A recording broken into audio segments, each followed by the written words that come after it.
Hi guys, welcome to Chahit classes. I am Chanchal Yadav. Today in this video we will discuss class 9 science chapter 1 matter in our surroundings. So in our last video we discussed about change of state of matter and effect of temperature. तो हमने क्या पढ़ा था कि जब हम solid को liquid में चेंज करते हैं उस प्रोसेस को फ्यूज़न बोलते हैं। लिक्विड को सॉलिड के अंदर चेंज करेंगे उसको सॉलिडिफिकेशन बोलेंगे। लिक्विड को गैस के अंदर चेंज करेंगे उसको वेपराइजेशन बोलेंगे। गैस को लिक्विड में चेंज करेंगे उस प्रोसेस को कंडेंसेशन बोलेंगे। गैस को सॉलिड में चेंज करते हैं या सॉलिड को गैस में चेंज करते हैं उसको हम क्या बोलते हैं, sublimation process. So firstly we will discuss about pressure कि प्रेशर क्या होता है। प्रेशर होता है कि हमने किसी ऑब्जेक्ट के ऊपर कितना फिजिकल फोर्स लगाया है, कितना फिजिकल फोर्स अप्लाई किया है, उसको हम क्या बोलते हैं, प्रेशर बोलते हैं। जो फोर्स हम अप्लाई करते हैं किसी ऑब्जेक्ट के ऊपर वो हमेशा क्या होता है, 90 डिग्री का एंगल बनाता है। मतलब हम अब अगर अपने हैंड से किसी बुक को प्रेस कर रहे हैं, बुक के ऊपर फोर्स लगा रहे हैं, तो उस टाइम जो हमारा हैंड और जो बुक की सरफेस होगी वो कितने डिग्री का एंगल बनाएगा, 90 डिग्री का एंगल बनाएगा। हम रिपीटिंग अगेन, प्रेशर क्या होता है, मैंने मान लिया ये क्या है, एक ब्रिक है, ठीक है, इसके ऊपर मैं क्या लगा रही हूँ, फोर्स लगा रही हूँ। तो इस एरिया पे मैं कितना फोर्स लगा रही हूँ उसको हम क्या बोलते हैं, प्रेशर। ठीक है, जो फॉर्मूला होता है प्रेशर का वो क्या होता है, फोर्स अपॉन एरिया। क्या होगा, फोर्स अपॉन एरिया। और जो इसकी एसआई यूनिट होती है वो क्या होती है, पास्कल। इसको हम पीए से डिनोट करते हैं। एग्जाम्पल हम ले किसके, प्रेशर के, तो क्या, जैसे हम जूस पीते हैं स्ट्रो की हेल्प से, पाइप की हेल्प से, तो उस टाइम हम जो जूस अपने माउथ के अंदर सक करते हैं उसमें भी हम प्रेशर अप्लाई करते हैं। नेक्स्ट पॉइंट क्या है हमारा कि जो प्रेशर होता है वो इन्वर्सली प्रोपोर्शनल होता है सरफेस एरिया के और डायरेक्टली प्रोपोर्शनल होता है जो हमने अप्लाई करी है फोर्स किसी ऑब्जेक्ट के ऊपर। इन्वर्सली का मतलब होता है उल्टा, कि हमारा अगर कोई ऑब्जेक्ट है उसका सरफेस एरिया क्या है, ज़्यादा है, तो उस पर प्रेशर कम, उसका प्रेशर कम होगा। और अगर किसी का सरफेस एरिया क्या है, कम है, तो उसका प्रेशर क्या होगा, ज़्यादा होगा। सेकंड क्या है, डायरेक्टली प्रोपोर्शनल। अगर हमने किसी ऑब्जेक्ट के ऊपर फोर्स ज़्यादा लगाया है तो प्रेशर भी क्या होगा, ज़्यादा होगा। अगर हमने फोर्स कम लगाया है तो प्रेशर भी क्या होगा, कम होगा। यहाँ पे हम एक एग्जांपल लेते हैं। एक हमने शार्प नाइफ लिया, एक डल नाइफ लिया। कौन से नाइफ से इजीली फ्रूट कट हो जाएंगे, शार्प नाइफ से, क्योंकि शार्प नाइफ का जो एरिया है, सरफेस एरिया, वो क्या है, कम है, तो उससे हमारा प्रेशर क्या होगा, ज़्यादा लगेगा और इजीली फ्रूट कट हो जाएगा। लेकिन जो डल नाइफ है, ब्लंट नाइफ है, उस पर उसका एरिया क्या है, ज़्यादा है, तो उस पर प्रेशर कम लगेगा। के और भी एग्जाम्पल्स हैं, लाइक हमारे स्कूल बैग की जो स्ट्रिप होती है वो क्या होती है, चौड़ी होती है, उसका सरफेस एरिया क्या होता है, ज़्यादा होता है। क्यों होता है, ताकि हमारे कंधे पर प्रेशर ज़्यादा ना पड़े और हमें पेन ना हो। अब हम पढ़ेंगे कि एटमॉस्फेरिक प्रेशर क्या होता है।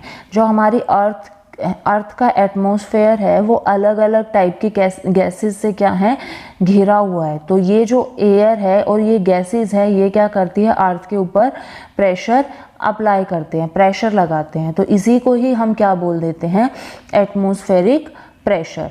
जो सी लेवल पे एटमॉस्फेरिक प्रेशर की वैल्यू होती है वो होती है 101.325 पास्कल। एटमॉस्फेरिक प्रेशर को मेज़र करने के लिए हम कौन से डिवाइस का यूज़ करते हैं, मर्क्यूरी बैरोमीटर। तो इसलिए हम एटमॉस्फेरिक प्रेशर को क्या बोल देते हैं, barometric pressure. Now next topic is effect of change of pressure, कि जब हम किसी मैटर का प्रेशर चेंज करते हैं तो उसके ऊपर क्या इफेक्ट होता है। तो हम किसी मैटर का प्रेशर चेंज करके हम उसकी स्टेट्स चेंज करते हैं। क्या कर सकते हैं, स्टेट चेंज कर सकते हैं। सॉलिड से लिक्विड में चेंज कर सकते हैं, लिक्विड से गैस में चेंज कर सकते हैं। या तो प्रेशर को हम इंक्रीज करके चेंज करेंगे या फिर प्रेशर को डिक्रीज करके चेंज करेंगे। फॉर एग्जाम्पल, गैस को हम लिक्विड के अंदर चेंज कर सकते हैं, कैसे, प्रेशर को इंक्रीज करके, और उसी टाइम हम जब प्रेशर इंक्रीज करेंगे तो टेम्परेचर क्या करेंगे, वहाँ पे डिक्रीज करेंगे, ताकि जो हमारी गैस है वो किसके अंदर चेंज हो जाए, लिक्विड के अंदर। इसीलिए हम टेम्परेचर को क्या करते हैं, डिक्रीज करते हैं। अगर हमें सॉलिड को गैस के अंदर चेंज करना है तो हम वहाँ पे प्रेशर क्या करेंगे, डिक्रीज करेंगे। मतलब गैस को लिक्विड में चेंज करने के लिए हम प्रेशर इंक्रीज करेंगे, और सॉलिड को गैस में चेंज करने के लिए हम क्या करेंगे, प्रेशर डिक्रीज करेंगे। अब जब हम गैस को लिक्विड के अंदर चेंज करते हैं तो उस टर्म को क्या बोल देते हैं, लिक्विफिकेशन, मतलब लिक्विफाइड करना। लिक्विफाइड का मतलब क्या होता है, टर्न इनटू लिक्विड। तो हम गैस को कैसे लिक्विफाई कर सकते हैं, प्रेशर अप्लाई करके और टेम्परेचर लो करके। जब हम हाई प्रेशर अप्लाई करते हैं गैस के ऊपर तो वो क्या हो जाती है, कंप्रेस हो जाती है, और जब हम उसके बाद जब टेम्परेचर लो कर देते हैं तो वो किसके अंदर चेंज हो जाती है, लिक्विड के अंदर चेंज हो जाती है। मतलब हमें किसी गैस को जब लिक्विड के अंदर चेंज करना हो तो हम क्या करेंगे, वहाँ प्रेशर भी इंक्रीज करेंगे और टेम्परेचर क्या करेंगे, डिक्रीज करेंगे। टेम्परेचर डिक्रीज करना मतलब कूलिंग करना, क्या, कूलिंग करना है। इसके लिए हमारे पास एक एक्टिविटी है, एक्टिविटी में हमने सिलेंडर लिया, उसके अंदर गैस के पार्टिकल्स हैं। अब हमने पिस्टन की हेल्प से उसको क्या किया, पुश किया। जब हम उसको कंप्रेस करेंगे और कूल करेंगे, मतलब टेम्परेचर डिक्रीज करेंगे, तो पार्टिकल्स क्या आ जाएंगे, थोड़े पास पास आ जाएंगे, गैस के पार्टिकल्स पास पास आ जाएंगे। उसके बाद हम क्या करेंगे, और ज़्यादा प्रेशर अप्लाई करेंगे और कूलिंग करेंगे, तो पार्टिकल्स क्या होंगे, बिल्कुल पास पास आ जाएंगे। मतलब ये किसके अंदर चेंज हो जाएंगे, लिक्विड के अंदर चेंज हो जाएंगे। अगर हमें किसी गैस को लिक्विड के अंदर चेंज करना है तो वहाँ पे हमें प्रेशर इंक्रीज करना होगा और टेम्परेचर क्या करना होगा, डिक्रीज करना होगा। जब हम किसी ऑब्जेक्ट के ऊपर प्रेशर अप्लाई करते हैं तो वो क्या हो जाती है, हीट हो जाता है। हमने जब गैस के ऊपर प्रेशर अप्लाई करी तो वो क्या हो गई, हीट हो गई। तो उसको कूल डाउन करने के लिए हम क्या करते हैं, टेम्परेचर डिक्रीज करते हैं। तो अभी हमने क्या डिस्कस किया कि जब हम गैस का प्रेशर इंक्रीज करके और टेम्परेचर डिक्रीज करके क्या कर सकते हैं, मैटर की स्टेट चेंज कर सकते हैं। किससे किस में चेंज करेंगे, गैस से लिक्विड में चेंज कर सकते हैं। गैस से लिक्विड में चेंज करने के लिए क्या करेंगे, प्रेशर इंक्रीज करेंगे और टेम्परेचर डिक्रीज करेंगे। For example ammonia gas, ammonia gas को हम लिक्विफाई कर सकते हैं अगर हम उसके ऊपर हाई प्रेशर अप्लाई करें और उसका टेम्परेचर क्या कर दें, लो कर दें। इसी तरीके से अगर हम किसी का प्रेशर डिक्रीज कर रहे हैं और टेम्परेचर क्या कर रहे हैं, इंक्रीज कर रहे हैं, तो भी हम क्या कर सकते हैं, स्टेट्स ऑफ मैटर चेंज कर सकते हैं। For example solid carbon dioxide, solid carbon dioxide को हम ड्राई आइस भी बोलते हैं। जब हम क्या करेंगे, सॉलिड कार्बन डाइऑक्साइड का प्रेशर डिक्रीज करेंगे और टेम्परेचर इंक्रीज करेंगे तो वो किसके अंदर कन्वर्ट हो जाती है, कार्बन डाइऑक्साइड गैस के अंदर। अब एप्लीकेशन कि हम सॉलिड कार्बन डाइऑक्साइड को कहाँ कहाँ यूज़ करते हैं। सॉलिड कार्बन डाइऑक्साइड क्या होती है, बहुत ही कोल्ड सब्सटेंस होता है, हद से ज़्यादा कोल्ड सब्सटेंस होता है। तो इसका यूज़ हम डीप फूड को डीप फ्रीज करने के लिए करते हैं या फिर अपनी आइसक्रीम को कोल्ड करने के लिए करते हैं। आपने देखा होगा जो आइसक्रीम शॉप्स होती हैं उनके जो फ्रीज़र होते हैं उसमें कौन सी गैस होती है, solid carbon dioxide. Our next topic is evaporation. Evaporation क्या होती है, जब लिक्विड गैस के अंदर चेंज होता है उस प्रोसेस को क्या बोलते हैं हम, इवेपोरेशन। इसमें कंडीशन क्या होती है कि जो टेम्परेचर होता है वो हमेशा बॉइलिंग पॉइंट से बिलो होता है। इवेपोरेशन लिक्विड की हमेशा सरफेस पे होती है, इवेपोरेशन रूम टेम्परेचर पे भी होती है। जब हम किसी सब्सटेंस का टेम्परेचर इंक्रीज करते हैं तो जो इवेपोरेशन की स्पीड होगी वो भी क्या होगी, इंक्रीज हो जाएगी। आपने देखा होगा कि गर्मियों के टाइम में हमारी जो कपड़े होते हैं वो जल्दी सूखते हैं क्योंकि उस टाइम क्या होता है, टेम्परेचर ज़्यादा होता है तो इवेपोरेशन क्या होगी, जल्दी होगी। नेक्स्ट क्या है कि किसी भी टेम्परेचर पर इवेपोरेशन हो रही हो लेकिन लिक्विड को गैस में चेंज करने के लिए latent heat of vaporization supply करना मस्ट होता है, ज़रूरी होता है। मैंने आपको बताया था कि लेटेंट हीट क्या होती है। लेटेंट हीट का काम ही क्या होता है कि एक मैटर को दूसरी स्टेट के अंदर चेंज करना, उसकी फिजिकल स्टेट चेंज करना। तो लेटेंट हीट तो यहाँ पे सप्लाई करनी ज़रूरी ही है। और नेक्स्ट टॉपिक इज कि कौन कौन से फैक्टर्स इवेपोरेशन को अफेक्ट करते हैं। First one is temperature. अगर हम किसी सब्सटेंस का टेम्परेचर इंक्रीज करते हैं तो जो इवेपोरेशन रेट होता है, इवेपोरेशन स्पीड, वो भी क्या हो जाती है, इंक्रीज हो जाती है। लाइक हमारे जो गर्मियों में कपड़े ज़्यादा जल्दी सूखते हैं, ठंड में जल्दी नहीं सूखते, क्योंकि गर्मी के टाइम में क्या होता है, हमारे एटमॉस्फेयर का टेम्परेचर ज़्यादा होता है, इसलिए कपड़े जल्दी सूख जाते हैं। नेक्स्ट वन है सरफेस एरिया। सरफेस एरिया में क्या, सरफेस एरिया, अगर हम किसी सब्सटेंस का सरफेस एरिया इंक्रीज कर दे तो इवेपोरेशन भी क्या होती है, इंक्रीज हो जाती है। इवेपोरेशन स्पीड भी इंक्रीज हो जाती है। फॉर एग्जांपल, हमने बॉइल मिल्क लिया और उसको किसके अंदर डाला, बाउल के अंदर डाला, और दूसरा कप के अंदर डाला, तो जल्दी कौन सा ठंडा होगा, बाउल वाला ठंडा होगा। बड़ी बाउल के अंदर डाला तो बाउल वाला ठंडा होगा, क्योंकि बाउल का सरफेस एरिया ज़्यादा है। मतलब सरफेस एरिया ज़्यादा होगा तो इवेपोरेशन स्पीड भी क्या होगी, ज़्यादा होगी। Next humidity. ह्यूमिडिटी क्या होती है, नमी।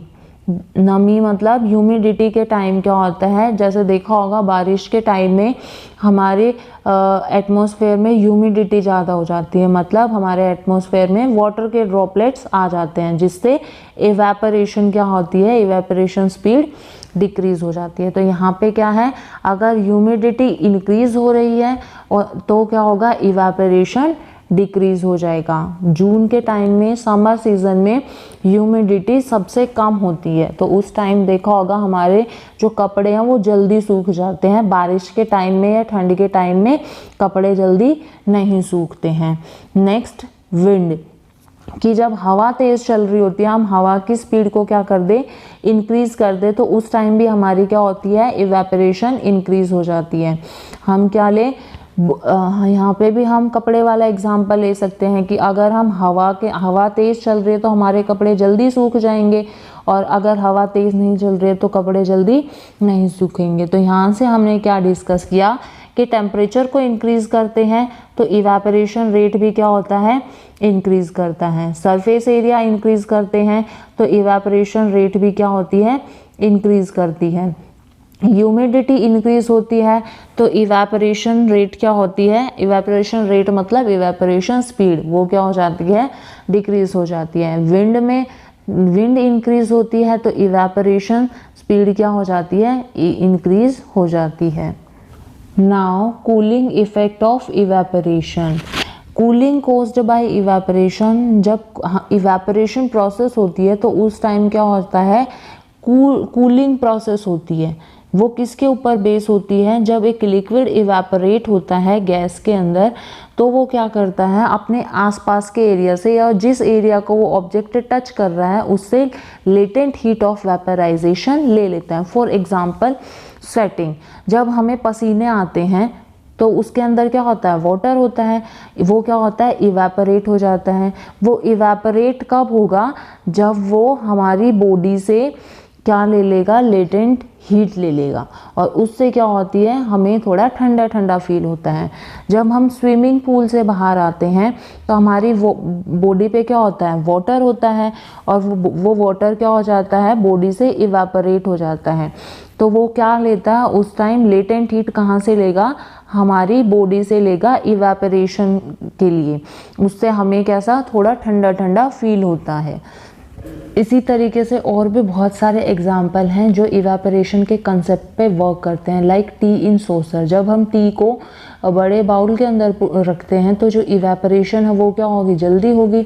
और क्यों, क्योंकि वहाँ का सरफेस एरिया क्या है, ज़्यादा है। दिस कूल टी फास्टर, उससे क्या होगी, हमारी टी जल्दी से ठंडी हो जाएगी और ईजिली हम उसको पी सकते हैं। नाउ कि हम समर सीज़न में कॉटन क्लॉथ्स क्यों पहनते हैं। कॉटन क्लॉथ्स क्या करते हैं, वाटर एब्जॉर्ब कर लेते हैं बहुत ही जल्दी, मतलब वो हमारा पसीना भी जल्दी से एब्जॉर्ब कर लेंगे। जब पसीना क्लॉथ से बाहर आएगा एटमॉस्फेयर के कांटेक्ट में, तो वो क्या हो जाएगा, इवेपोरेट हो जाएगा और हमें ठंडा फील होता है। जो कूलर होता है वो भी किस पे वर्क करता है, इवेपोरेशन कंसेप्ट पे वर्क करता है। देखा होगा जब रेनी सीजन में क्या होता है, ह्यूमिडिटी हाई होती है तो इवेपोरेशन उस टाइम क्या हो जाती है, स्लो हो जाती है और कूलर इतना ठंडा नहीं करता है। लेकिन जब ह्यूमिडिटी लो होती है तो इवेपोरेशन क्या होगी, फास्ट होगी और कूलर ज़्यादा जल्दी ठंडा करता है। तो आज की वीडियो में हमने क्या डिस्कस किया कि प्रेशर क्या होता है। प्रेशर होता है फोर्स अपॉन एरिया, कि हमने किसी ऑब्जेक्ट के ऊपर कितना फोर्स एक्सर्ट किया है और कितने एरिया पे किया है, दैट इज़ कॉल्ड प्रेशर। जो प्रेशर की यूनिट होती है वो क्या होती है, पास्कल। उसके बाद हमने पढ़ा था कौन कौन से फैक्टर्स अफेक्ट करते हैं प्रेशर को, कौन कौन से करते हैं, टेम्परेचर करता है, ह्यूमिडिटी करती है, विंड स्पीड करती है और कौन सी करती है, सरफेस एरिया।